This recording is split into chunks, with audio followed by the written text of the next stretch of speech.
الرحیم۔ اعوذ باللہ من الشیطان الرجیم، بسم اللہ الرحمن الرحیم، اللہم صلی علی محمد وآل محمد۔ مومنین کرام، ایک سوال پوچھا جاتا ہے مومنات کی طرف سے، اکثر یہ سوال ہوتا ہے کہ کیا ہم حق مہر اپنے شوہر کو معاف کر دیں؟ کیا یہ ضروری ہے یا اس کا بہت زیادہ ثواب ہے؟ اور بعض اوقات یہ بھی سوال ہوتا ہے کہ ساس یا شوہر یا سسر فورس کر رہے ہیں کہ آپ حق مہر کیوں نہیں معاف کرتی اور آپ گناہ گار ہو رہی ہو یا آپ ثواب نہیں کمانا چاہتی، تو اس کے بارے میں کیا حکم ہے؟ حق مہر کے بارے میں ہم تفصیلی طور پر ڈسکس تو ویسے کر چکے ہیں کہ حق مہر کیا ہوتا ہے، کتنا ہونا چاہیے۔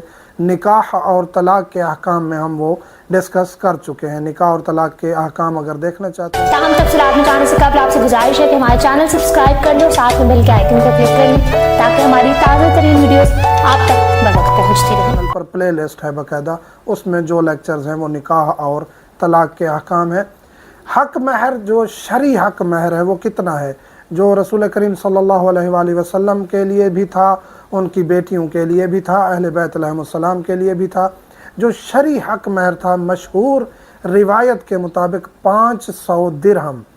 500 درہم فقہ جعفریہ کے اکثر اقوال کے مطابق تقریباً جو ہے وہ 1 درہم 2.5 گرام کا بنتا ہے چاندی کا۔ 1 درہم اگر 2.5 گرام چاندی کا حساب کریں تو وہ تقریباً ایسٹیمیٹڈ 2 لاکھ روپے بنتا ہے حق مہر شرعی۔ یہ واجب نہیں ہے، یہ سنت ہے یا مستحب ہے کہ آپ 2 لاکھ روپے حق مہر ادا کریں۔ حق مہر شرعی یعنی 500 درہم۔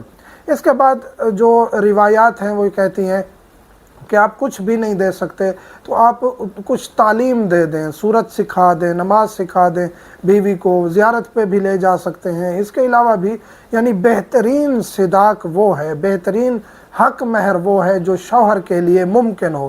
زبردستی حق مہر کا تقاضا پھر وہ پورا نہ کر سکے تو اس کو تنگ کرنا یا رشتے سے انکار کر دینا یہ مناسب عمل نہیں ہے۔ اس کے بعد پھر حق مہر بیوی معاف کرے یا نہ کرے۔ شادی ہوتی ہے کچھ دنوں تک فورس کرنا شروع کر دیتے ہیں کہ حق مہر معاف کرو، یہ درست نہیں ہے۔ نہ ان کا فورس کرنا جائز ہے، نہ بیوی یا لڑکی فوراً حق مہر معاف کر دے اپنے ریپوٹیشن بنانے کے لیے یا اپنا سٹینڈرڈ ہائی کرنے کے لیے، نہیں۔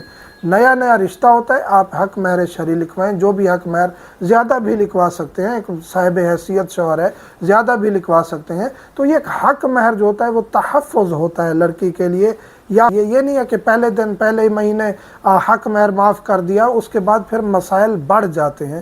یہ ہم روزانہ کی بنیاد پر مسائل سنتے ہیں مومنین کے مومنات کے، اس وجہ سے ہم یہ بتا رہے ہیں کہ یہ نہیں ہے کہ حق مہر آپ معاف نہ کریں، لیکن معاف کرنے کا وقت ہے۔ وہ یہ آپ کو یعنی ایک ٹائم گزر چکا ہے، 1-2 بچے ہو چکے ہیں، 5-4 سال 7 سال زندگی کے گزر چکے ہیں، پتہ ہے کہ اب شوہر آپ کے لیے بہت کچھ کرنے کو تیار بھی ہے، کرتا بھی ہے، آپ کے لیے اس نے کافی کچھ لیا بھی ہے، زیور یا گھر یا کوئی بھی چیز۔ اب آپ حق مہر اگر معاف کر بھی دیتے ہیں تو یہ باعث اجر و ثواب ہے، لیکن آپ کے پلے بھی کچھ نہیں، آپ کا بیک گراؤنڈ بھی کچھ نہیں، شوہر سے حق مہر آپ نے شوہر کو حق مہر معاف کر دیا اور پتہ بھی ہے کہ کل کو مسائل بنے تو یہاں سے خالی ہاتھ واپس لوٹنا پڑے گا۔ اور پھر اکثر یہی معاشرے میں دیکھا گیا ہے حق مہر معاف کرنے کا تقاضا یا فورس اس وقت کیا جاتا ہے جب ان کی نیت خراب ہو کہ اس سے جان چھڑائیں اور ہم اس کو طلاق دیں۔ تو یہ ہر کسی کو ہم بلیم نہیں کر رہے، یہ معاشرے کے تلخ حقائق ہیں جن کے ساتھ روزانہ واسطہ پڑتا ہے، سننے کو ملتا ہے۔ پھر ہم لڑکی کو بھی کہہ رہے ہوتے ہیں کہ آپ نے حق مہر معاف کیوں کیا تھا؟ تو یہاں یہ درس نہیں دے رہے کہ آپ حق مہر معاف نہ کریں، لیکن ایک وقت آنے دیں جب اعتماد بڑھ جائے، اس وقت آپ حق مہر معاف کریں، باعث اجر و ثواب بھی ہے۔ نہیں کریں گے حق مہر معاف تو آپ گناہ گار نہیں ہیں۔ مومنین سے ملتمس دعاؤں میں یاد رکھا کریں۔ والحمدللہ رب